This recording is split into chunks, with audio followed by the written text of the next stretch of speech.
రెండవ కథ. ఓ శివభక్తుడిగా మారిన దొంగ మల్ల. ప్రసిద్ధి చెందిన ప్రాంత శివార్లలో మల్ల అనే భక్తుడు ఉండేవాడు. ఇతను ఏ సాంప్రదాయానికి గాని లేదా మనకు తెలిసిన ఏ ఆధారణ విధానానికి గాని ధ్యాన విధానానికి గాని చెందినవాడు కాదు. కానీ తన బాల్యం నుండి కళ్ళు మూశాడంటే అతనికి కనపడేది ఆ శివుని రూపమే.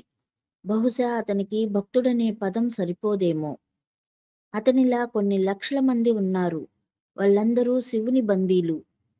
వాళ్లకు వేరే ఎంపిక లేదు. మల్లకి శివుని గురించి ఏమీ తెలీదు. అతను ఎటువంటి పనిని కానీ కళను కానీ నేర్చుకోలేదు.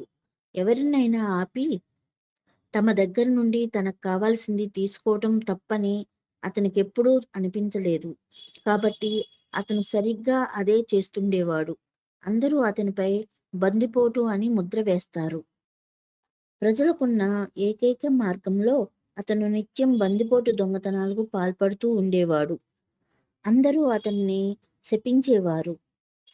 కానీ సంవత్సరం చివరికి వచ్చేసరికి అతను ప్రజల నుండి లాక్కున్న ప్రతి పైసాని కూడా మహాశివరాత్రి వేడుకలు చేయడానికి ఖర్చు పెట్టేవాడు.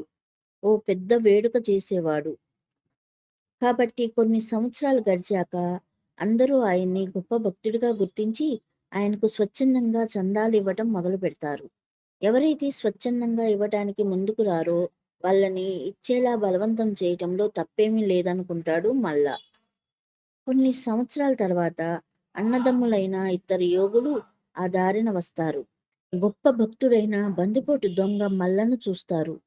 వాళ్ళతనికి నీ భక్తి అమోఘం, కానీ నీ విధానాలు అందరికీ హాని చేస్తున్నాయి అని చెబుతారు. అందుకతను నేను ఇదంతా శివుని కోసమే కదా చేస్తున్నాను, అందులో తప్పేముంది అంటాడు. వాళ్ళతన్ని ఒప్పించి పక్కకు తీసుకెళ్లి ఆయన్ని వేరే పద్ధతుల్లో పెడతారు. అలాగే అతను జరిపించిన మహాశివరాత్రి వేడుకలు అక్కడొక పెద్ద సాంప్రదాయంగా మారాయి. అతను తన బందిపోటు దొంగతనాలను విడిచిపెట్టి కళ్ళు మూసుకొని కూర్చోవటం మొదలుపెట్టిన సంవత్సరన్నర కాలంలో మహాసమాధి పొందుతాడు. ఆ విధంగా అతనికి ముక్తి కలిగించాక అదే రోజున ఆ ఇద్దరు యోగులు కూడా కూర్చొని తమ శరీరాలను వదిలేస్తారు. ఈ రోజుకి